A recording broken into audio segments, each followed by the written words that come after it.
You'd think it would have started with a text message or some lipstick on a collar cliché. But for me, the beginning of the end came in the form of a perfectly normal Sunday morning. The kitchen smelled like cinnamon rolls and fresh coffee. I had been up since 6, trying to get the egg casserole just right. Not because I cared that much about breakfast, but because it gave me something to focus on other than the weird tension I couldn't explain. Haley was flitting around the kitchen like the hostess she loved to be. Her hair pinned up in one of those messy but intentional ways she probably saw on Pinterest. She was humming. Not a song I recognized. More like the sound people make when they want to seem carefree. I was wiping the counters, watching her out of the corner of my eye. She wore that green dress I always liked on her. Or used to. Lately, everything I liked started feeling like someone else's life. Her daughter, Cassidy, was sitting at the table with her sketchpad and markers. She was drawing a cat in outer space. Her little tongue poked out when she concentrated, just like her mom's used to. The doorbell rang at 9:30 sharp. That was Haley's parents and her younger sister, Marissa. I opened the door and did the usual round of hugs, polite smiles, casual small talk about traffic and weather. They brought pastries from the French bakery downtown. I remember thinking how they smelled better than anything I'd cooked. Everyone settled around the dining table, the kind of spread that would have looked great on Instagram. Fresh berries in little porcelain bowls, mason jars of orange juice and sparkling wine, eggs, toast, sliced avocado, and one of those centerpieces with eucalyptus leaves that Haley was obsessed with. "Looks like a magazine spread in here," her dad chuckled. "It's all Haley," I said, and I meant it. She knew how to make things look picture-perfect. Cassidy sat between her grandparents, proudly presenting her drawing. "This is Luna. She's a space cat who lives on Saturn." Everyone laughed. Haley beamed. It was all so normal. Too normal. About 15 minutes into the meal, right after her mom complimented the rosemary potatoes, Haley stood up. She held her champagne flute like she was about to make a toast. "I actually have something to share," she said, and there was a glint in her eyes. A surprise. She rested both hands on her stomach. "I'm pregnant." For a second, there was silence. And then the reactions came in waves. Gasps, applause, a high-pitched squeal from her sister. Her mother's eyes filled with tears. Her dad stood up and hugged her. "I'm so happy for you," he said. "You two deserve this." Haley looked at me. She was expecting me to smile, to clap, maybe kiss her hand like they do in movies. I smiled. For exactly 2 seconds. Then I set my fork down gently, looked her in the eyes, and said very calmly, "Should I be congratulating your ex-husband?" The room fell silent. I didn't raise my voice. I didn't shift in my seat. I didn't blink. I continued, "Should I be congratulating that coworker you keep staying late with?" Her smile evaporated so fast it was like someone turned off a light switch. Her mom's face twisted in horror. "Derek." Haley opened her mouth, but no words came out at first. Then came the laugh. Short, forced. "Oh my God. Okay. Someone's been working too many hours," she said, reaching for my arm like she could squeeze the crazy out of me. "You're so tired, babe. This is ridiculous." Her dad let out a baffled chuckle, unsure if he was supposed to be offended or amused. I just sat there. I didn't say another word. I poured myself a fresh cup of coffee. "Haley," her mom whispered, still frozen mid-toast. "Is everything all right?" "Of course it is," Haley said quickly. He's been overworked. You know how the last few months have been for him. He barely sleeps. He's paranoid," her sister added, trying to help. I leaned back in my chair and took a sip of my coffee. It was cold. Cassidy looked back and forth between us, confused but silent. She had stopped drawing. "You're being unfair, Derek," her father said. "This is supposed to be a celebration." "Yeah," Marissa chimed in. "Seriously, what is wrong with you?" I didn't answer. Instead, I started counting backwards in my head. June. That weekend she said she was at her sister's.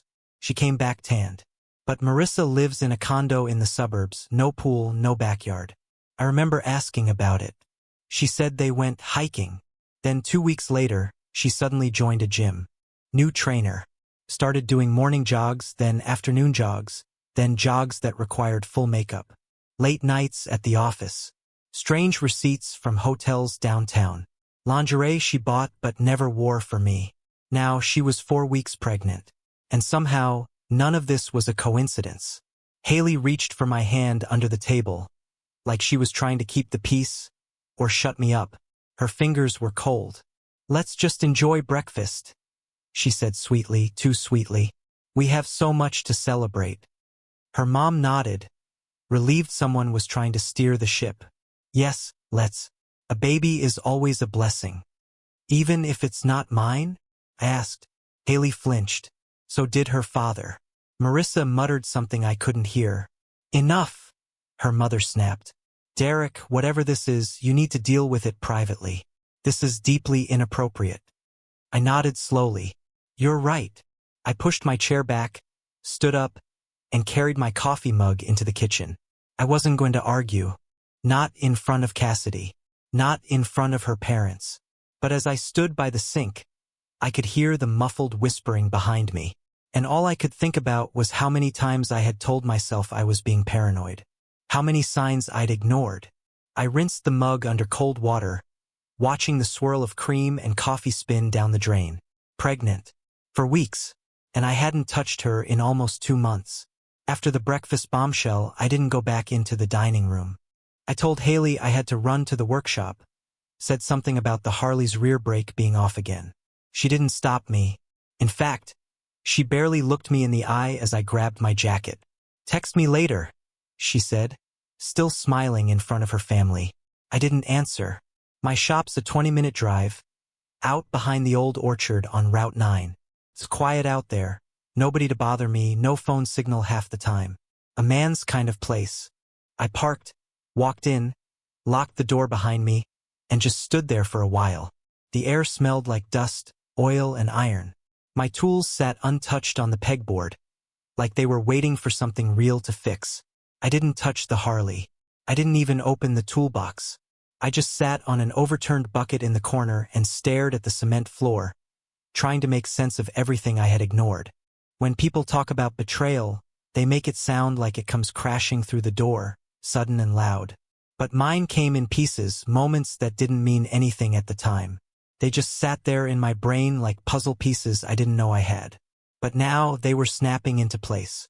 It started with the jogs. She wasn't the jogging type. I mean, we had a treadmill that doubled as a clothes rack for 3 years. She used to roll her eyes at women who ran in full makeup. Then suddenly, she was lacing up brand new Nikes at 6 a.m. and coming back after dark. She said it cleared her mind, that it helped with stress. First, I supported it, told her I was proud of her discipline. But it changed fast. She got a gym membership, not the cheap local one, but some fancy place with eucalyptus towels and juice bars. She started seeing a trainer. "Group classes," she said. "Boot camp. It's a whole thing." But I'd never seen a bill for group classes with private trainer rates. She started washing her gym clothes separately. I figured she was being thoughtful, sweat and all. But one day, when I went to grab a spare hoodie from the laundry basket, I found a man's t-shirt in her pile. Not mine. Different size, different brand. I held it up for a second, confused. She walked in and froze. "Oh," she said, laughing nervously. "That's Marissa's ex's. I borrowed it when I stayed over there. That weekend in June." I didn't push it. I wanted to believe her. But now, sitting alone in my shop, all those moments played back like a movie reel in my head. The weekend in June when she stayed at her sister's, but came back with a fresh tan and beach hair. Marissa lives in an apartment complex near a Target. No pool. No beach. I had asked about the tan, jokingly, and Haley said, they had a kiddie pool on the balcony. I laid out. I believed her. She came home with a sunburn on her shoulders and sand still in her flip-flops. Then there was the lingerie. She bought new sets online. I only knew because the packages came to the house, and I happened to sign for one. Black lace, red satin. I remember thinking this could be fun. But weeks went by, and she never wore any of it. I asked once, teasing, She said she was saving it for a special night. That night never came. Then the credit card alerts. We shared a joint account mostly for groceries and utilities.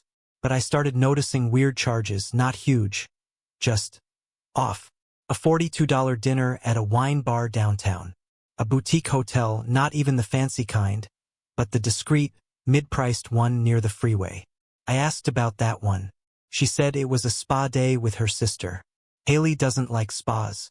She hates massages. Says she doesn't like strangers touching her. I remember laughing about it. I even told a friend at work, yeah, my wife's the only woman I know who'd rather clean grout than get a massage. But now all those details hit like gut punches. She wasn't at a spa. She wasn't finding herself. She was preparing to leave me. She just hadn't packed yet. I pulled out my phone, opened the calendar. She said she was 4 weeks pregnant. I counted backward. For weeks. That was the last week of June. Right after her sister's weekend. That's when it happened. I knew it in my bones. I stood up, paced the shop floor. My boots echoed off the concrete. My thoughts kept jumping, from denial to rage to confusion. But under all of it, there was something colder, calmer. A voice that said, "It all fits. The signs were there. You just didn't want to see them." I sat down again, pulled out my phone, and scrolled through old texts. Working late again, weary face. Boot camp was brutal. Need wine and Netflix. Can you take Cassidy to school tomorrow? I'm wiped. There was always a reason, always an excuse. But when someone wants to cheat, you don't see it in what they say, you see it in the gaps. In the parts they don't say. In the holes between their words. I realized something else, too. I wasn't sad. Not in that moment. I was numb. Not because I didn't care. I cared too much. That's why it hurt. But right then, the emotion turned to strategy. To calculation. If I had been wrong, Haley would have screamed at me that morning. Accused me. Demanded I apologize. But instead, she played it safe. Deflected. Tried to act like I was the one unraveling. And her family? They were so quick to jump in, defend her, blame me. That told me something too. Maybe they'd seen cracks before. Maybe they'd ignored them. Maybe Haley had her story ready long before I opened my mouth. Maybe she had been expecting me to say something. Just not at the breakfast table. I stared at the wall. There was a nail in the cement where I used to hang my old welding helmet. Now it was bare. I suddenly missed that helmet. The way it blocked out sparks, noise, heat. I needed a helmet for my life. I opened my notebook, the old one I used for measurements and parts lists. I flipped to a blank page and wrote down a name. Lance. That was the guy she joked about once. The only man who makes me sweat, she said, laughing. My trainer Lance. He's an absolute sadist. She'd say it like it was funny, like I was supposed to laugh too. I never met him, never even saw a photo, but I remembered the way her voice changed when she said his name. Light, breezy, too breezy.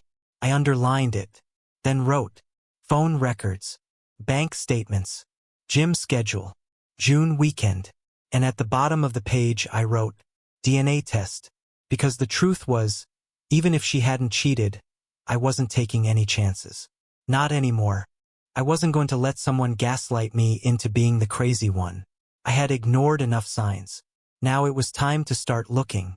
By the time I left the workshop that evening, my mind wasn't spinning anymore. It was locked onto one objective. Get proof. Not suspicions, not gut feelings, not weird receipts. Proof I could hold in my hands. Proof no one could twist or explain away. When I got home, the house was quiet except for the clatter of Haley washing dishes in the kitchen. She glanced up when I walked in, trying to read my mood. I didn't give her anything. No glare, no cold shoulder, no questions. Just a small, polite nod. That alone seemed to confuse her more than any confrontation would have. If she looked guilty, she hid it well. She asked about my day, kissed my cheek, acted like the morning's explosion at breakfast had been nothing more than a little awkward misunderstanding. Her parents were gone by then, and Cassidy was upstairs doing homework. Everything looked normal. Too normal. If I didn't know better, I might have believed her. But once I started paying attention, really paying attention, the cracks widened fast. That night, after she went to bed early with some excuse about pregnancy fatigue, I stayed downstairs in the kitchen, opening the laptop we shared. Her password hadn't changed in years. I justified it by reminding myself of the morning. If she expected me to swallow the story she fed her parents, she clearly thought I wasn't capable of seeing the truth. Her phone account was the first place I checked, the one tied to our joint plan, the one that listed call histories and message logs even if she deleted them off her device. I clicked the tab and waited. When the page loaded, the name jumped out at me immediately. Yoga Lights. Hundreds of texts. Dozens of calls. Every single day. I knew every contact in her phone, every coworker she mentioned, every neighbor, every relative. There was no Yoga Lights. Not unless someone out there legally changed their name to a discount candle brand. I scrolled through the timestamps. Conversations at 5:30 a.m. Right before her jogs. Calls at 11 p.m. when she said she needed alone time. Messages during lunch breaks she claimed she ate with coworkers. On the weekends she said she was with her sister. My stomach twisted, but I kept going. At first the log didn't tell me who he really was, just that he was there, present in her life every hour of the day. More present than I was. But a name hidden behind a fake label wasn't going to cut it. I needed the truth. I copied the number and ran it through a reverse lookup site. And there it was. Lance D. Personal line. The trainer at her gym. My jaw clenched so hard I felt pain shoot up my temple. A single part of me, a small, pathetic part, still hoped this was all a massive misunderstanding. But hope has a short lifespan when you're looking the truth in the face. By the time the clock hit midnight, I'd gone through the credit card statements, too. The wine bar charges she blamed on girls' night. The double movie tickets on nights she told me she was too exhausted for anything besides sweatpants and tea. The downtown suites hotel charges, one in June, one in July, one just last week. Each one lined up perfectly with a day she'd claimed to be anywhere but where she really was. I sat back in my chair, staring at the illuminated screen in the dark kitchen. The house felt too still, too clean, too peaceful for what was happening inside it. My entire marriage was cracking apart in pixelated evidence, and she slept 10 feet above me, breathing slow and steady like nothing was wrong. That was the moment I realized I needed something undeniable, something more than digital traces, something she couldn't twist with explanations about stress or hormones or misunderstandings. I needed eyes on the ground. The next morning, while she was in the shower, I stepped outside and made a call to a private investigator. Old school guy. No nonsense. His name was Carson, recommended by a coworker who used him during a custody battle. I told him I needed surveillance, photos, locations, dates, as soon as possible. He didn't ask for drama, didn't ask for stories, just said, "Text me her schedule and the number of the guy." I did. He started that day. For that entire week, I played the role of the perfect husband. The kind who smiles, who cooks dinner, who asks about her day, who kisses Cassidy on the forehead and compliments Haley's new nail polish. I didn't give her a single reason to be suspicious. In fact, she relaxed around me noticeably. She even became affectionate again. A hand on my arm. A kiss on the cheek while passing in the hallway. A soft, "I'm glad you're in my corner" one night before bed. It made my skin crawl. Not because the affection was unwanted, but because she used it like a blanket, warm, comforting, covering something rotten underneath. On the 5th day, Carson texted me, "You should see this. Check your email." My hands shook as I opened the inbox. Not from fear, from certainty.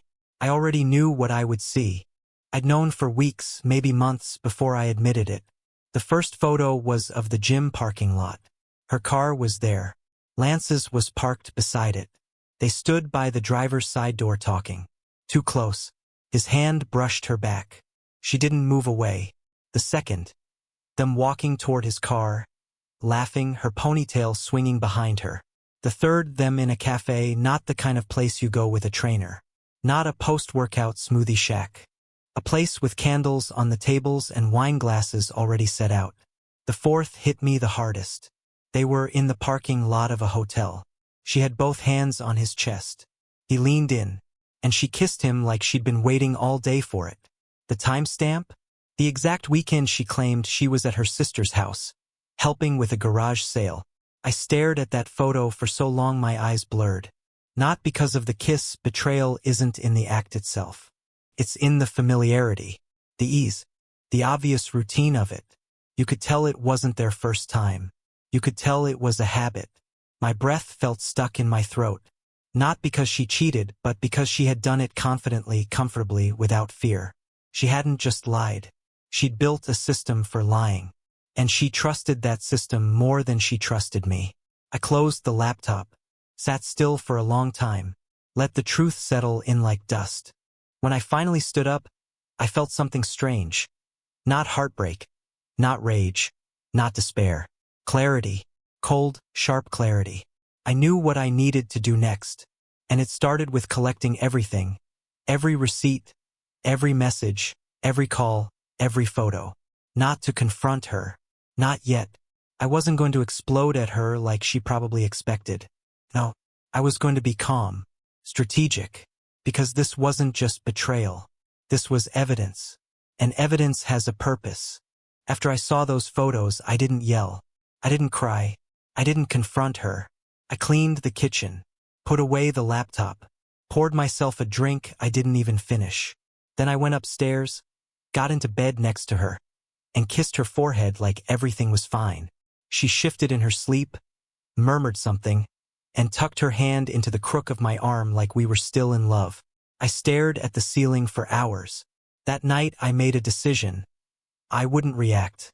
Not yet. Not until I was ready. From that point on, I became exactly what she wanted me to be, the doting husband. I let her believe I'd moved past the breakfast blow-up, that my outburst had been some strange, stress-induced moment of irrational jealousy. She bought it. Maybe because she needed to. Maybe because she wanted to. Either way, the performance began. I brought her flowers. Not roses, lilies. Her favorite. I started making dinner most nights, even plating it nicely, taking photos, and sending them to her at work with captions like, "Look what's waiting for you when you get home, Redheart." I offered to drive her to the gym. Once she said no, I offered to, at least swing by and say hi to Lance. She laughed. "You'll scare him away. He already thinks you're intense." Good. I kept smiling. We went to prenatal appointments together. She held my hand while the ultrasound tech pointed out the shape of the baby's head. The flicker of a heartbeat. She cried. I did not. I just nodded, played the part, took a photo of the printout and added it to the fridge. She began to relax again, stopped double-checking her phone screen around me, stopped turning away when she replied to texts. She even left her laptop open on the kitchen table one afternoon while she went to get the mail. That's how I found the folder labeled training logs. Inside were spreadsheets, calendar invites, and one email thread that started with the subject line, Vegas. I didn't open it. I took a **T. Everything went into a hidden folder on a password-protected flash drive I kept in my tool cabinet. Every receipt I could find, every call log, every photo Carson sent, every message timestamp, **TS, bank records, hotel charges, GPS locations. By then, I had a full paper trail that told a story far more detailed than any conversation ever could. One day, while she was getting ready in the bathroom, I asked, "Do you think he looks like me?" She poked her head out, toothbrush in hand. "Who?" "The baby." "Oh," she laughed. "I hope not. Your baby pictures looked like a wrinkled meatball." I smiled, kissed her temple. "Guess we'll see." That night, I called an attorney. Her name was Andrea Cole, known for her work on contested divorces and messy custody cases. We met in her office downtown. She was sharp, fast-talking, and had zero patience for sentimentality. "Do you want custody of the child?" she asked. "If it's mine," I said. Andrea looked at me for a long second. "You think it's not?" I pulled out the flash drive, set it on the desk. "I don't guess anymore," I said. "I confirm." She plugged it in, browsed the folders. Didn't flinch. Didn't gasp. Just nodded, typed a few notes, and said, "Here's what you do. Act normal. Don't confront her. Don't let on you know anything. Keep documenting. We're going to do this clean." "And the baby?" I asked. She leaned back. "Order a paternity test the day he's born. You're legally presumed the father until proven otherwise. If he's not yours, you'll need hard proof to avoid responsibility. You're walking a tightrope, Derek. Don't fall off it." I left her office feeling like I was in the middle of a heist. Back home, Haley was curled up on the couch watching a show we used to binge together. She looked up at me like nothing was wrong. "I was just about to pause for you," she said, holding out the blanket. "Come sit." I did. We sat together like everything was fine. I brought her snacks halfway through the episode. She kissed my shoulder and whispered, "Thank you for being patient with me." I smiled. She had no idea. It was strange, pretending to love someone you no longer trusted. There were moments I almost pitied her. Moments I wanted to scream, "How could you do this to us?"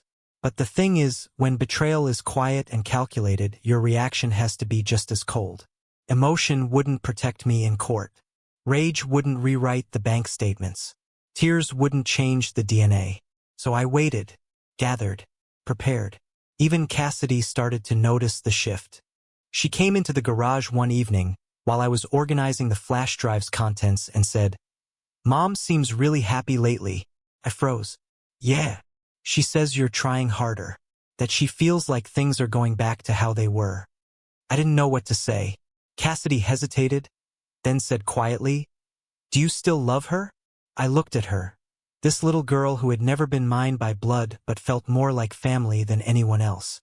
"I'm doing what I have to do," I said. She nodded. Maybe she didn't understand. Maybe she understood more than I knew. By mid-October, I had everything in place. Andrea had drafted preliminary divorce documents. Carson had even found out that Lance had a prior HR complaint from a female client at his last gym. Haley didn't know it yet, but her carefully guarded secret was a stack of dominoes, and I had the finger ready to flick. Then one night, 2 weeks before her due date, she turned to me in bed and said, "I'm scared." I didn't answer right away. "Scared of what?" I asked. "Of losing this. Of losing you. I know I haven't been perfect lately. I know you've had doubts about us." I turned to face her, looked her right in the eyes. "I'm here, aren't I?" She nodded. Tears welled up. "You are. And that means everything." I kissed her forehead again. But inside, I felt nothing. No rage. No sadness. Just stillness. I wasn't here out of love anymore. I was here for the truth. And the truth was coming soon. The baby would be born in a matter of days. And when he arrived, so would the answer. It happened on a Thursday. I remember because I was halfway through sanding down a cabinet door in the garage when my phone buzzed, vibrating loud on the workbench like it knew what kind of call it was. Haley's name flashed on the screen. "It's time," she said, her voice breathless but calm. I didn't speak, just grabbed my jacket and keys. Left everything running, the sander still humming on the bench, the garage door half open. At the hospital, I played my part. Signed the forms. Held her hand through the contractions. Told Cassidy everything would be okay when we dropped her at her aunt's for the night. I even joked with the nurse about the snacks in the waiting room vending machine. But under it all, my mind kept looping one phrase like background music. "Today, you find out the truth." It didn't hit me when the baby came. It didn't even feel real. The room was bright, too bright. The fluorescent lights buzzed. Machines beeped. Haley screamed, then sobbed, then laughed. Doctors moved like they'd done it 100 times, which they probably had. And then there he was. The doctor lifted him up, slippery and red and wailing. "A healthy baby boy," the nurse said, smiling. "Full head of hair. Congratulations, Dad." Haley reached for my hand, still crying. "Isn't he beautiful?" I looked at him. He had a thick patch of dark hair. Not dark like mine, dark like someone else's. His skin tone was warmer than mine.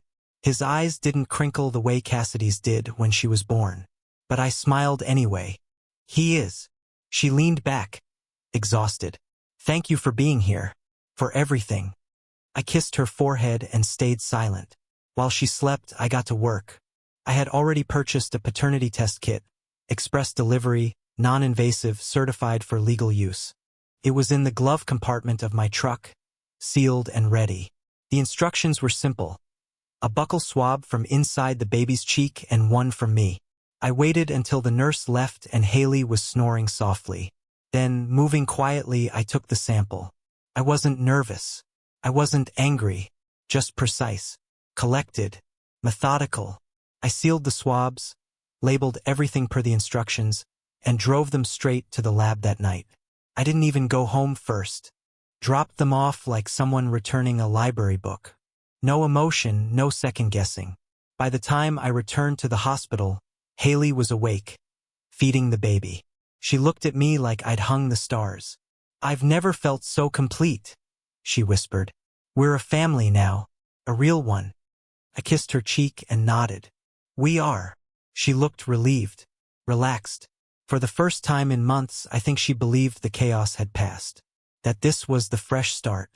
But I had already scheduled a meeting with Andrea, told her to expect a result within 48 hours, told her to begin preparing the final documents. I stayed at the hospital that night, sat in the visitor recliner next to her bed while nurses drifted in and out. Everyone kept calling me Dad. They gave me forms to fill, wristbands to wear, a paper that asked if I wanted the baby circumcised. I didn't sign, just said I'd talk to my wife. They nodded politely, but I wasn't planning to be involved. Not if the test came back the way I expected. The next day was a blur. Her parents came. Marissa showed up with balloons. Cassidy visited and held the baby for 5 minutes before getting bored and asking for my phone. Everyone kept saying the same things. "He looks just like you. He has your nose. You must be over the moon." I smiled, nodded, thanked them. Inside, I felt like I was standing in the eye of a storm that no one else could see. The results came the next morning. An email. Subject line, "Confidential. Paternity results enclosed." I stepped out into the hallway, walked past the snack machines and waiting area, into the stairwell where no one would follow. I opened the PDF. Probability of paternity, 0. 0%. There it was. Clean. Clinical. Unarguable. I stared at the number for a long time. No emotion at first. Just a sudden, hollow calm. The kind you feel when the thing you feared finally confirms itself, and the guessing is over. I walked back to the room. She was asleep again, the baby in the clear hospital bassinet next to her. I waited until a nurse finished taking vitals and left. Then I shut the door, sat down in the chair, waited. She stirred, opened her eyes slowly, smiled. "Hey, you okay?" I nodded. "We need to talk." She blinked, still groggy. "What's wrong?"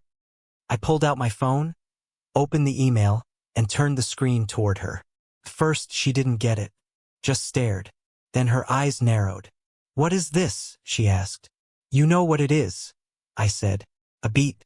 "No," she said quickly. "No, that can't be right."